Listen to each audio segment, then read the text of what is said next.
Coming up on today's Hot Zone, an interview with a Lebanese citizen who just lived through one of the most powerful explosions in world history. This is the Hot Zone. Engaging with the news in a whole new way, international war correspondent Chuck Holton brings insight into areas of crisis and lets you help those affected. Hey folks, Chuck Holton here. Thanks for watching the Hot Zone. Nadim Costa is a Lebanese citizen who lives in Beirut, and he was there when that incredible bomb went off. 2,750 pounds of ammonium nitrate stored at the port facility in the center of downtown Beirut, a city of 2.2 million people. And it flattened literally square miles of the country. So I got a chance to interview him. Here's what that looked like. So the reason I'm calling you is that I wanted to try to get a perspective from somebody who's on the ground about what happened the other day and what the situation is now. What happened was, that's the official story. So whether it's the truth about what happened, everything remains to be seen. There's a stock of 2,700 plus, 2,700, 2,750 tons of ammonium nitrate that's been sitting there, they say, since 2014. How it ended up there is a little complicated story. And with a Russian ship that was exactly abandoned there, right? It had mechanical problems, so they had to leave it there. It was on the way to Africa somewhere, Mozambique or somewhere.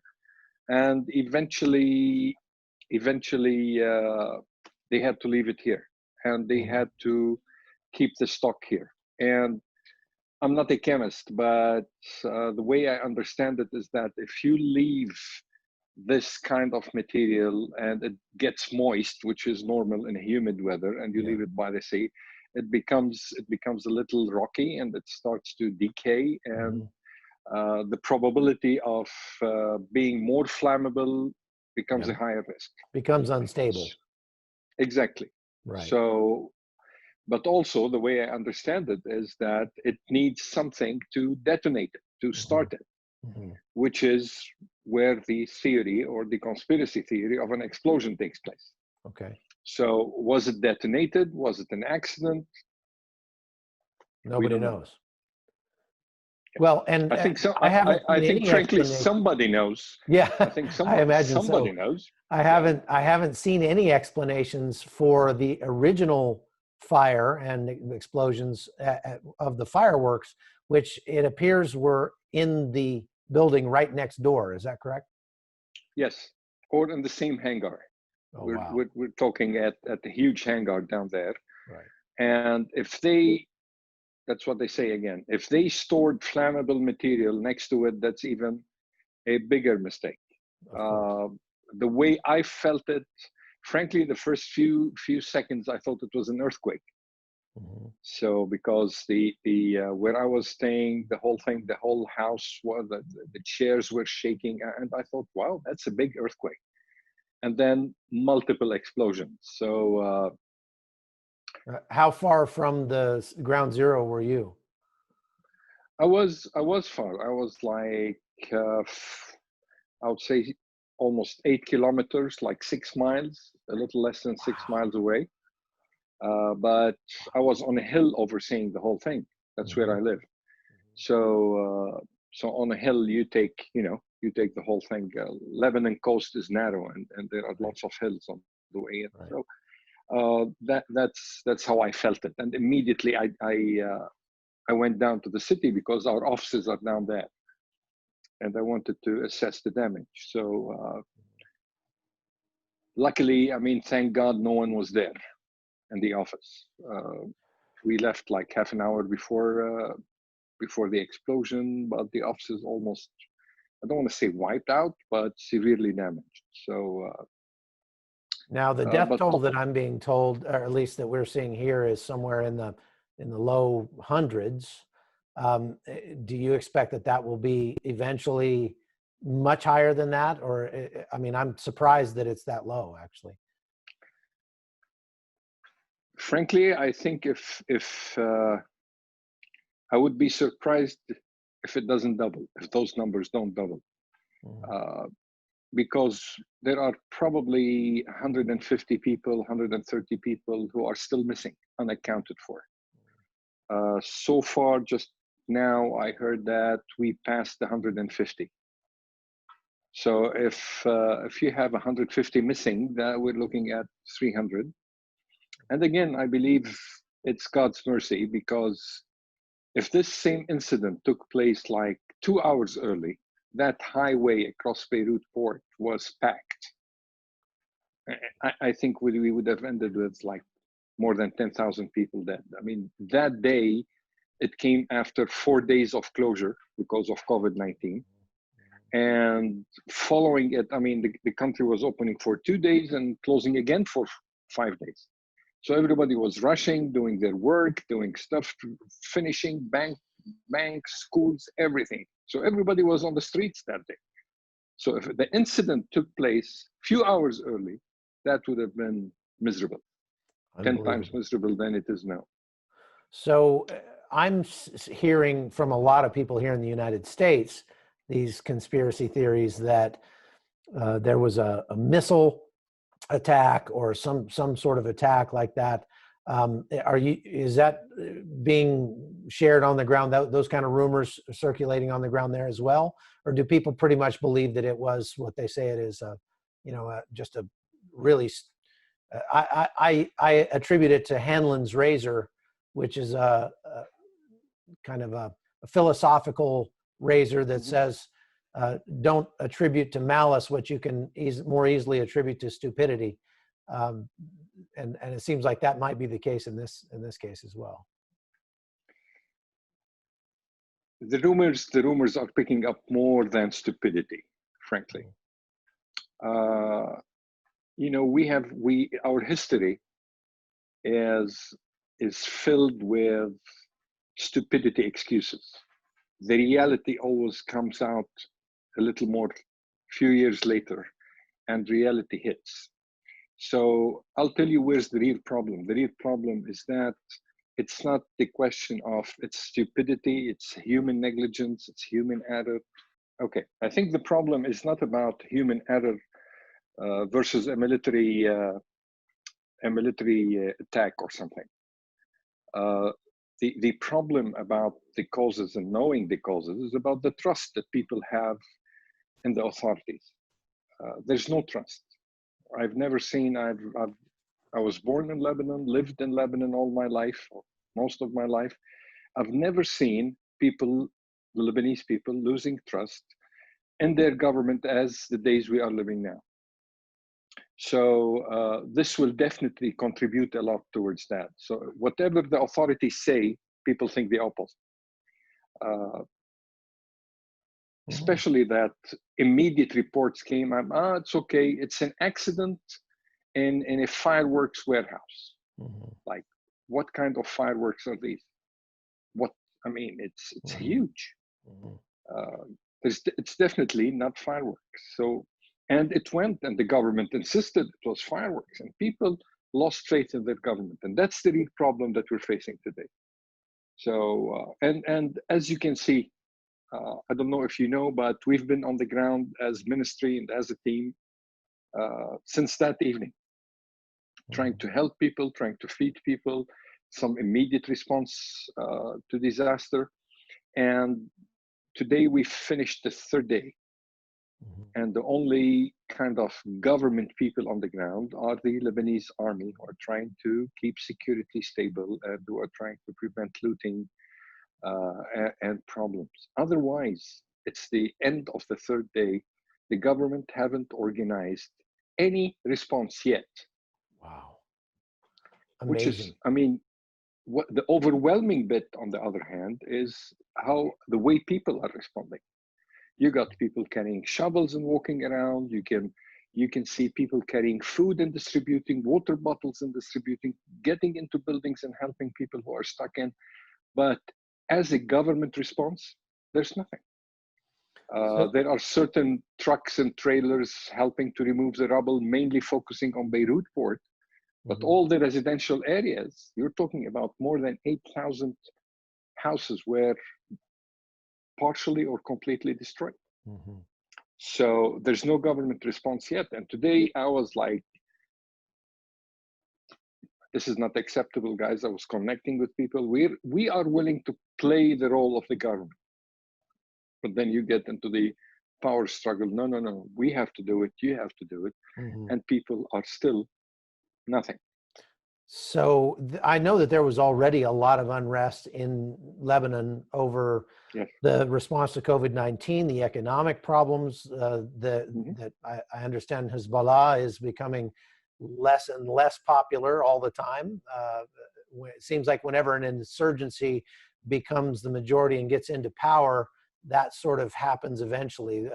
Power corrupts even more. People start to resent that. And there's been I know a lot of protests and demonstrations before this happened.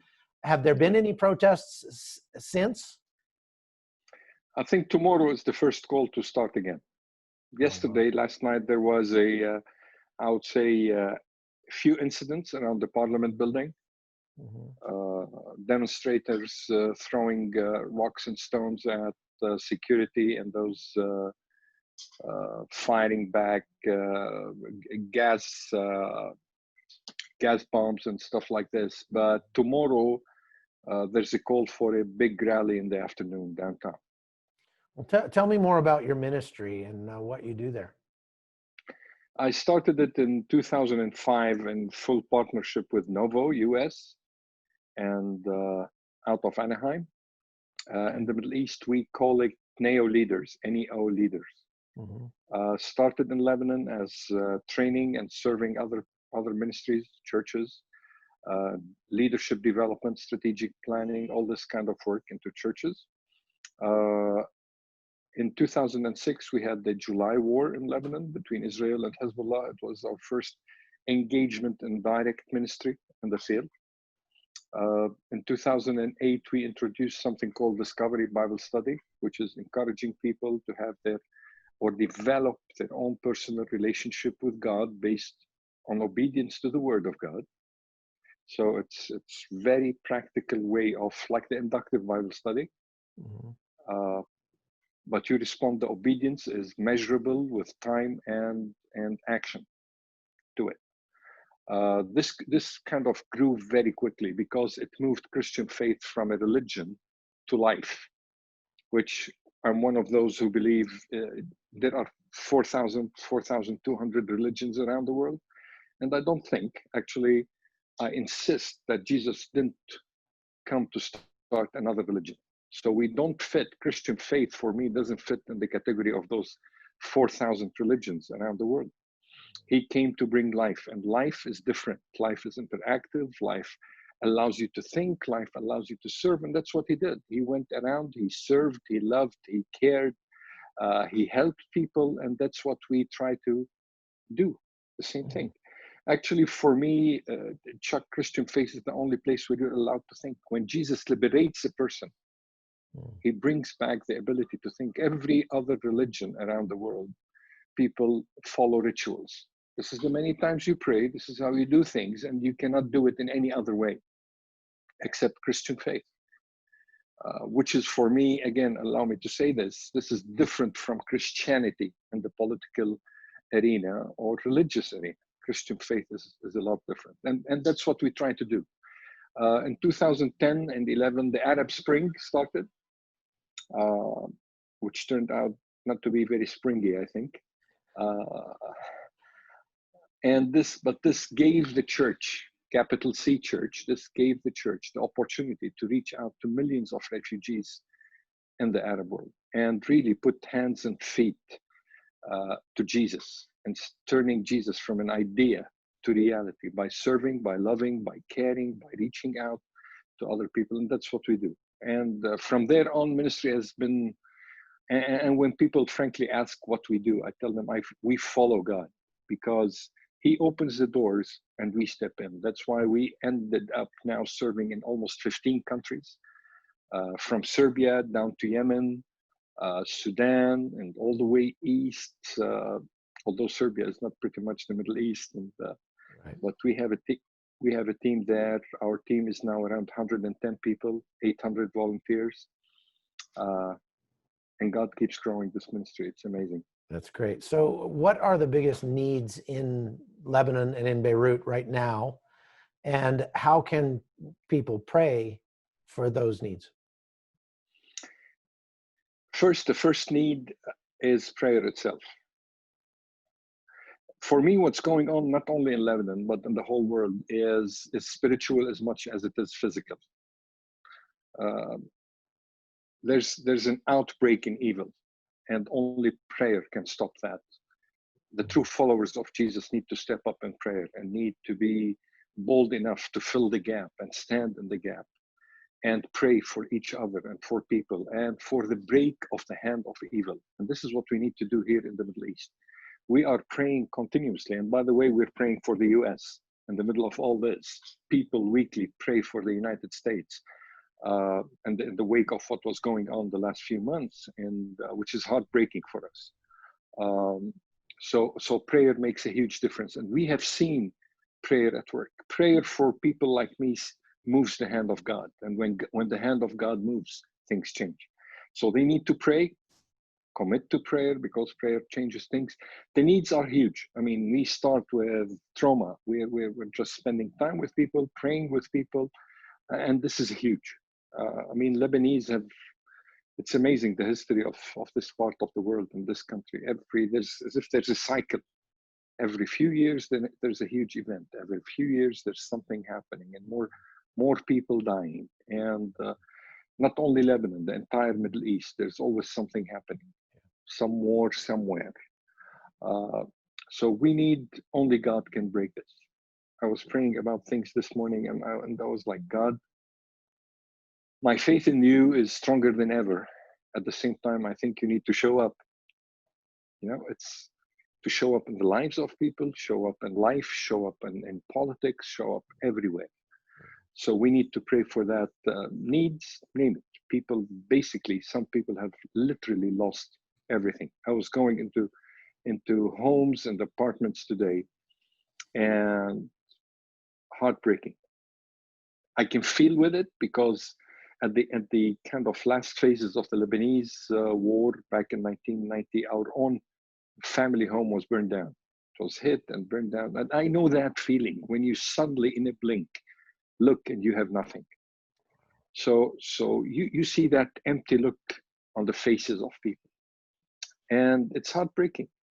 And that's where ministries and churches come in, because it's not about, oh, trust God, let's pray about it. No, feed me, clothe me, help me, give me medicine, give me food, give me shelter. And then I'm able to see Jesus in that. So how can people find your ministry and contribute to it? They can do that through novo.org or neo-leaders.com. So we have... Novo.org is N-O-V-O? NOVO.org, that's the kind of mothership, and neo-leaders.com. Great. Okay, well, thank you very much. Guys, I hope that you will be generous and contribute to help the people in Lebanon. I would love to get over there, and if there's any way possible, I'll get there to bring you some on-the-ground reporting. But in the meantime, I hope that you'll go look up novo.org and contribute. Thanks for watching The Hot Zone. I'm Chuck Holton. We'll see you next time. The Hot Zone is produced by Amy Holton and Livefire Media. Copyright 2019.